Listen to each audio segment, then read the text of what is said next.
2020년 우리는 한 번도 경험해보지 못한 길을 걸어가고 있습니다. 코비드-19, 코로나19, 이름도 생소한 바이러스의 출현으로 온 인류가 고통의 터널로 들어섰습니다. 그리고 길어지는 코로나에 지쳐가기 시작했습니다. 팬데믹, 뉴노멀, 신규 확진자, 선별진료소, 자가격리, 사회적 거리두기 등등 이전에 들어보지 못했던 코로나 관련 용어들이 일상 용어가 되었고, 지난 겨울에 시작했던 코로나는 다시 겨울로 접어드는데 진정될 기미가 보이지 않습니다. 그런 사이에 우리의 일상은 무너졌습니다.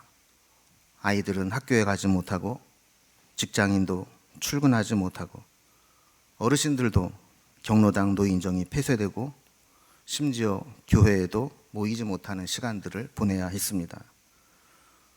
경제는 침체되고, 재난 불평등이라는 말처럼 코로나의 피해는 사회적 약자들에게 더 가혹하게 다가오게 되었습니다. 사회적 거리두기가 일상화되며 마스크를 써야 대면이 가능해지고, 가까이 지내던 사람들과 거리를 두며 살아야 했습니다. 이렇게 위축된 삶과 관계의 단절, 미래에 대한 불안감은 정신적 피로감을 더해가 코로나 우울증 혹은 코로나 분노로 나타나고 있습니다. 비대면 예배로 전환되며 혹시 우리가 하나님과도 멀어진 것은 아닌지 돌아봅니다. 여러 가지 어려움 속에서, 이런 상황에서도 우리는 감사할 수 있나요? 감사할 수 있다면 무엇을 감사해야 할까요? 이번 추수감사주일에는 어떤 감사를 드릴까요? 오늘 말씀을 준비하면서 사실은 고민이 많이 되었습니다. 추수감사절이긴 한데 우리가 직면해 있는 현실들을 볼 때 아마 감사를 이야기하기가 역대 가장 어려운 한 해가 아니었나 하는 생각을 해봅니다. 작년 송구영신 예배를 드리며 다짐했던, 그리고 새롭게 세웠던 계획들이 많은 부분에서 무너져 내리고 있습니다. 2020년은 제 목표에도 정말 힘든 한 해였습니다. 외적인 리모델링을 끝내고 한참 으쌰으쌰 하면서 이제 부흥을 향해 달려가야 할 때인데, 부흥은커녕 다시 이전의 모습으로 온전히 돌아갈 수 있을까 하는 고민을 해야 될 때가 되었습니다. 하박국이 절망적인 상황 가운데서 다시 하나님의 부흥을 꿈꾸며 기도했던 것처럼, 여호와여, 주는 주의 일을 이 수년 내에 부흥하게 하옵소서. 이 수년 내에 나타내시옵소서. 진노 중에라도 긍휼을 잊지 마옵소서. 이 기도가 우리의 기도가 되어 이 수년을 우리가 어떻게 믿음으로 기다릴 수 있을까 함께 고민하며 하나님의 도우심을 구해야 될 줄로 믿습니다. 그러나 가만히 돌아보면 코로나를 겪으면서도 유익한 것들이 많이 있었습니다. 제 고백을 하나 드리면, 제가 지금까지 목회를 하면서 하나님께, 하나님, 목회를 어떻게 해야 될까요? 이번 주 예배는 어떻게 드려야 될까요? 가장 많이 하나님께 물었던 한 해였던 것 같습니다. 짧게는 한 주 한 주 신규 확진자 발생수를 확인하면서 이번 주는 대면 예배를 드릴 수 있을까? 또 온라인으로 예배를 드려야 될까? 몇 명까지 예배를 드릴 수 있을까? 이것을 매주마다 하나님께 물으면서 어떻게 예배를 인도해야 될까요? 이런 고민을 해왔습니다. 또 길게 보면 코로나로 인해 우리 성도들의 삶의 터전이 흔들려 버리고, 목회의 생태계도 완전히 흔들려 버린 이 상황 속에서 앞으로 코로나의 회복과 더불어 목회를 어떻게 해야 될까? 또 흩어져 있던 우리 성도님들의 마음들을 어떻게 하나님께로 다시 모을 수 있을까? 이런 고민을 하면서 목회의 패러다임을 바꾸게 되는 계기가 되었습니다. 또 한 가지 기도하면서 깨달은 것은, 이 코로나를 신앙적으로 해석을 해본다면 하나님께서 우리 교회에 경종을 울리시기 위해 충격을 주신 것이라는 사실입니다. 초기에 코로나가 막 확산되어 갈 때 무조건 빨리 코로나가 끝나게 해달라고 기도했습니다. 그런데 장기화되면서 하나님께 다시 묻기 시작했습니다. 하나님, 왜 이 코로나가 빨리 끝나지 않고 이렇게 지속됩니까? 사회 전반이 어렵지만 교회도 어렵습니다. 교회를 향한 하나님의 뜻이 무엇입니까? 묻게 되었으면서 제 기도가 바뀌었습니다. 하나님이 코로나를 통해 한국 교회와 우리 성도들이 변화되고 달라져야 될 부분, 병든 부분, 잘못된 부분이 있다면 이번 기회에 완전히 고침받는 기회가 되게 해주세요. 이 기도를 드리게 되었습니다. 그러면서 다시 소망의 끈을 붙잡고 일어서게 되었습니다. 그러면서도 현실은 그렇지 못하기 때문에 마음이 무겁고 고민되고 힘들게 느껴질 때가 있습니다. 근데 문득 제 마음속에 이런 생각이 들었습니다. 언제는 내 힘으로 목회했나? 그렇지, 한 번도 내 힘으로 한 적이 없었지. 하나님이 지혜 주시고 하나님이 아이디어 주시고 하나님이 힘을 주셔서 여기까지 온 것이지. 그렇다면 우리 상황이 아무리 바뀌어도, 지금보다 더 절망스러운 상황으로 바뀌어도 변함없는 하나님이 변함없는 사랑으로, 은혜로 우리와 함께 해주시고 능력을 베풀어 주신다면 우리는 어떤 상황 가운데서도 다시 일어날 수 있지 않을까 하는 생각을 해보았습니다. 반대로 내가 힘이 없고 감당하기 힘든 상황을 만날 때 다 끝난 것처럼 생각하고 절망하기 쉽습니다. 그러나 우리가 정말 하나님이 하셨습니다, 하나님의 은혜입니다라고 고백을 했다면 내 앞에 가장 절망스러운 상황, 가장 부정적인 상황들이 우리 앞에 있다 할지라도 우리는 그것을 뛰어넘는, 상황을 뛰어넘는 하나님의 능력이 우리에게 있음을 믿습니다. 한국교회는 7년 대풍년의 시간을 보내면서 다가올 7년의 흉년을 대비하지 못했습니다. 한동안 교회가 하나님의 은혜로 부흥하고 교회에 은과 금과 사람들이 모이는 동안 세상에 취해 영적 흉년과 기근의 시대를 어떻게 대비해야 될지 고민조차 하지 못했습니다. 우리는 코로나를 통해 지금 이 시대가 요셉과 같은 지혜가 필요한 시대임을 절감하게 됩니다. 지금이라도 다시 교회가 본질로 돌아가지 못한다면 서구 교회처럼 코로나보다 더 큰 흉년을 감당하지 못하고 절망스러운 상황을 맞이하게 될 것입니다.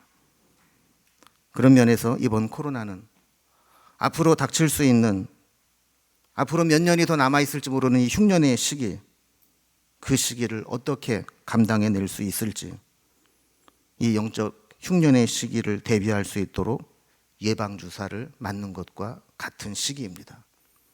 이 시기를 우리가 잘 준비하고 극복할 수 있다면 하나님은 다시 우리 한국교회를 통해, 우리를 통해 영적 부흥의 은혜를 회복시켜 주실 줄로 믿습니다. 코로나로 인해 우리 신앙의 본질을 다시 생각해보는 계기가 되기를 바랍니다. 만약에 코로나 때문에 우리의 신앙이 흔들렸다면, 대면 예배로 모이지 못하는 것 때문에 우리의 신앙이 식어졌다면 그 신앙은 어쩌면 진짜가 아닐 수 있습니다. 로마 제국의 박해를 피해 세상의 모든 보장되고 안정된 것들을 포기하고 카타콤 속에 숨어 들어가 신앙을 지키며 예배를 드렸던 믿음의 선배들이 있습니다. 지금도 이슬람 국가에서, 공산 국가에서 신앙 문제 때문에 당해야 되는 불이익, 고난, 핍박, 심지어 죽음을 감수하며 신앙을 지키는 분들이 있습니다. 그런 분들의 신앙에 비한다면 우리는 너무 작은 시험에 흔들리고 무너져 내릴 때가 많습니다. 아브라함처럼 독자 이삭을 바치지는 못할지라도 복음을 위해 목숨을 내어드린 수많은 믿음의 선배들처럼 살아가지는 못할지라도 오늘 우리는 어떠한 모습으로 주님 앞에 서 있는가, 감사절에 우리의 신앙을 돌아볼 수 있기를 바랍니다. 오늘 본문의 저자 하박국은 남왕국 유다의 멸망을 앞두고 활동한 예레미야와 비슷한 시기에 활동했던 선지자입니다.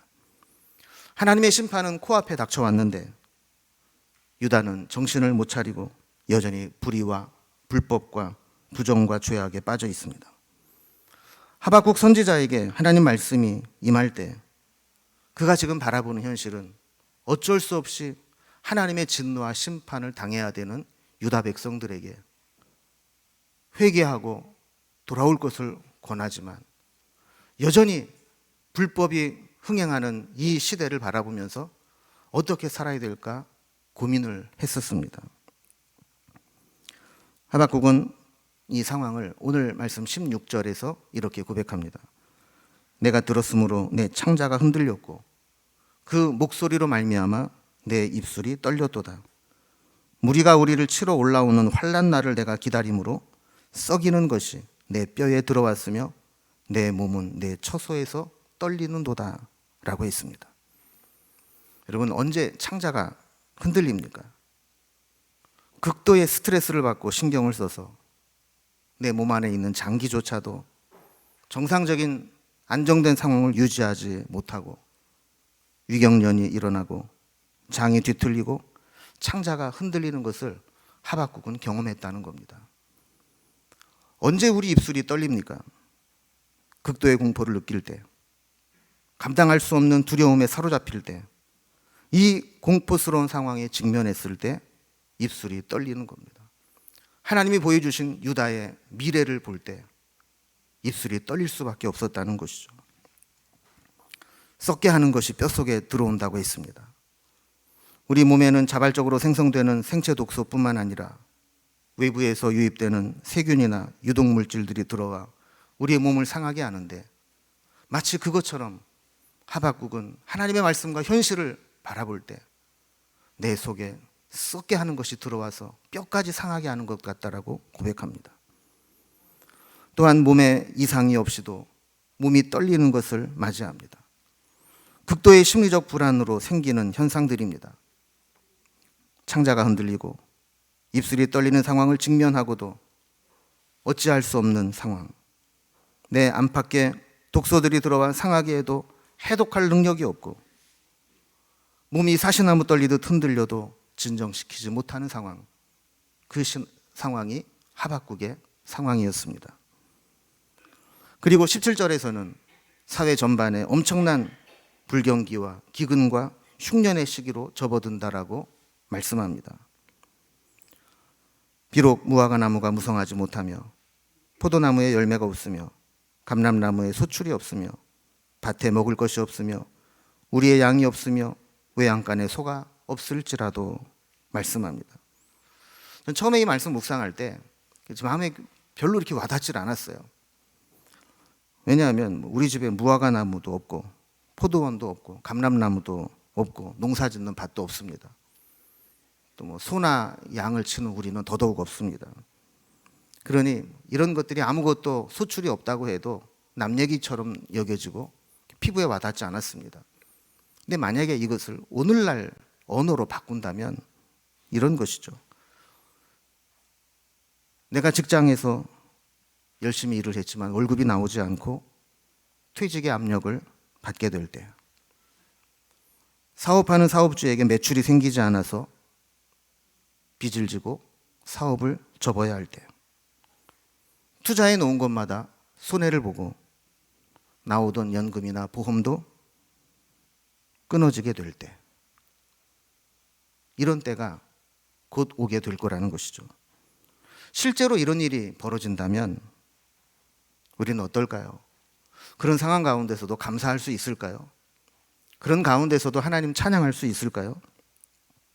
하나님에 대한 절대 믿음이 없으면 불평할 수밖에 없고 절망할 수밖에 없는 상황이지만 하박국은 하나님께 이런 고백을 올려드립니다. 18절 19절입니다. 나는 여호와로 말미암아 즐거워하며 나의 구원의 하나님으로 말미암아 기뻐하리로다. 주 여호와는 나의 힘이시라. 나의 발을 사슴과 같게 하사 나를 나의 높은 곳으로 다니게 하시리로다. 여러분, 어떻게 이것이 가능할까요? 이런 절망스러운 상황 가운데에서도 내가 즐거워하고 기뻐하고 여호와를 나의 힘이라고 고백하는 것 어떻게 가능할까요? 그것은 여호와로 말미암아 나의 구원의 하나님으로 말미암아 여기에 해답이 있습니다. 코로나에도 여름 긴 장마에도 불경기에도 힘든 고난의 시간을 보내면서도 한 가지 분명한 것은 하나님은 언제나 우리와 함께 하셨고 변함없이 우리를 사랑하셨다는 것입니다. 코로나19 우리 모두가 고난의 터널을 지나고 있지만 오늘도 우리는 하나님의 은혜로 살아가고 있습니다. 제가 좋아하는 격언 중에 이런 게 있습니다. 나를 죽이지 못하는 고통은 나를 더욱 강하게 만든다. 하나님이 함께 하신다면 그 어떤 고통도 나를 죽이지 못할 것이고 오히려 나를 더 강하게 만들 줄로 믿습니다. 하나님으로 인한 감사, 이것은 세상 사람들이 하는 감사와는 다릅니다. 우리 교회에서는 금년 초 기가 막힐 타이밍으로 성지순례를 다녀왔습니다. 중고등부도 코로나 바로 직전에 제주도로 수련회를 다녀올 수 있었습니다. 여기 참여하신 분들은 한결같이 너무 감사하다고 고백합니다. 이런 고백 안 하는 것보다는 낫죠. 그러나 다른 사람들은 못했는데 나만 했다고 하는 감사는 사실 저차원적인 감사입니다. 다른 사람은 고통을 당했는데 나만 별일 없이 잘 지내고 있다. 이 감사도 바람직한 감사는 아닙니다. 또 바리새인들처럼 나를 저런 세리와 같이 안음을 감사합니다. 이런 교만하여 우월감에 빠진 감사는 더더욱 잘못된 감사입니다. 세상의 감사는 다 이렇게 상대적인 감사, 조건적인 감사, 이기적인 감사, 우월적인 감사입니다. 그러나 진짜 감사는 내가 다른 사람들보다 더 불행한 처지에 빠지고 더 고통스러운 상황을 만날지라도 거기에서도 하나님이 함께 계신다면, 하나님이 변함없이 나의 구원자가 되어주신다면 그로 인해 감사할 수 있는 것, 이것이 진짜 감사입니다. 하박국처럼 기가 막힌 절망의 소리들이 들려오고 내 주변에는 없고 못하고 없으며 없을지라도 여호와로 인하여 즐거워하고 기뻐할 수 있는 것, 이것이 진짜 신앙입니다. 이 신앙이 우리에게 참된 감사를 갖게 합니다. 감사의 은혜를 몇 가지로 요약해서 나눠보고 싶습니다. 감사에는 우리 영혼을 해독하는 능력이 있습니다. 아까 하박국이 고백했던 것처럼 썩게 하는 것이 내 속에 들어와 뼈를 상하게 했다고 했습니다. 우리 몸에만 독소들이 생기는 것이 아니라 우리 마음과 영혼에도 독소들이 생깁니다. 우리가 한동안 디톡스라는 말에 관심이 많은 적이 있었습니다. 건강은 디톡스를 얼마나 잘하느냐, 여기에 달려있다고 해도 과언은 아니다라고 말하는 사람들이 있습니다. 우리에게 잃어버리기 쉬운 마음은 감사의 마음입니다. 지금 아무리 여기에서 감사의 고백을 하고 찬송을 부르고 감사한다고 이야기를 해도 밖으로 나가면서 조금만 불편한 일을 만나면 그 감사를 잃어버리기 쉽습니다. 마치 정수기로 물을 잘 정화시켜 놓아도 거기에 오물덩어리 하나만 떨어지면 그 물이 금방 오염되는 것과 마찬가지로 우리가 아무리 감사한다고 고백해도 우리에게 작은 불편, 작은 원망거리만 생기면 그 감사는 온데 없이 사라져 버릴 수 있습니다. 이때 이 오염된 우리의 마음을 해독시키는 것이 감사입니다. 해독이 안 되면 건강을 잃어버리고 죽음에 이르게 되듯이 감사가 회복되지 않으면 우리 영혼 역시 해독되지 않아 병들어 죽게 됩니다. 우리는 의도적으로라도 감사를 회복하고 고백해야 될 줄로 믿습니다. 여러분, 감사가 여러분의 마음속에 있는 모든 독소를 해독하는 은혜가 있기를 주님의 이름으로 기원합니다. 두 번째로, 감사와 불평은 전염성이 있습니다. 감사하는 사람, 감사하는 말을 들으면 감사가 전염됩니다. 아, 저런 것도 감사거리가 될 수 있구나. 아, 저런 상황에서도 감사할 수 있구나. 그렇다면 감사하지 못한 내가 이상한 거네. 나도 감사한 거네. 깨닫게 됩니다. 불평불만도 전염이 됩니다. 부정적인 마음, 불평하는 말, 불신앙적인 모습을 보면 나도 모르는 사이에 짜증이 나고 불만 세력들이 생겨나게 됩니다. 이런 이야기를 들으면 처음에는 별 생각이 없다가 듣고 보니 갑자기 서운해집니다. 짜증이 납니다. 불평과 부정적인 바이러스는 코로나보다 더 위험합니다. 불평은 감사의 백신으로 막아내야 합니다. 심리적, 영적 방역을 잘 해야 합니다. 억지로라도 감사를 선포하고 감사의 마음이 회복된다면 사탄은 물러가고 우리의 심령이 회복된 은혜를 경험할 줄로 믿습니다. 세 번째로, 감사는 관점을 바꾸는 것입니다. 생각, 깨달음이 감사의 핵심입니다. 감사는 깨달은 자만 할 수 있습니다. 모든 것을 똑같이 받아도 깨닫는 자만 감사할 수 있습니다. 감사는 하나님의 관점에서 하나님의 섭리와 은혜를 깨달은 자만이 할 수 있는 것입니다. 실패해도, 병들어도, 서운해도, 망해도, 길이 막혀도 거기에서 하나님의 섭리와 새로운 계획들을 알게 된다면, 그것을 깨닫게 된다면 생각이 바뀌고 감사가 터져나오게 됩니다. 그래서 때문에 감사가 아니라 그럼에도 불구하고 감사로 바뀌게 되는 것이죠. 마지막, 진짜 감사는 하나님으로 인한 감사입니다. 상황이나 조건에 관계없이 여호와로 말미암아 구원의 하나님으로 인하여 드리는 감사, 그것이 진짜 감사입니다. 더 정확히 표현한다면 고통스럽고 원망스러운 상황에서 우리를 사랑하시고 구원하시는 하나님을 붙잡고 감사할 수 없는 상황이지만 하나님의 은혜를 붙잡고 씨름하듯 고백하는 감사, 그것이 진짜 감사입니다. 이래도 감사할 수 있느냐고 물을 때 이래도 감사할 수 있습니다. 고백하는 것이 진짜 감사입니다. 제가 한번 여러분에게 물어볼 텐데요. 이래도 감사할 수 있습니까? 라고 물을 때 어떻게 대답하시겠어요? 이래도 감사할 수 있습니다. 한번 제가 여쭤보겠습니다. 여러분, 지금과 같은 상황, 이 상황에서 이래도 감사할 수 있습니까? 아멘. 어떤 상황 가운데서도 하나님으로 인해 감사가 끊어지지 않는 저와 여러분이 될 수 있기를 주님의 이름으로 기원합니다. 기도하겠습니다.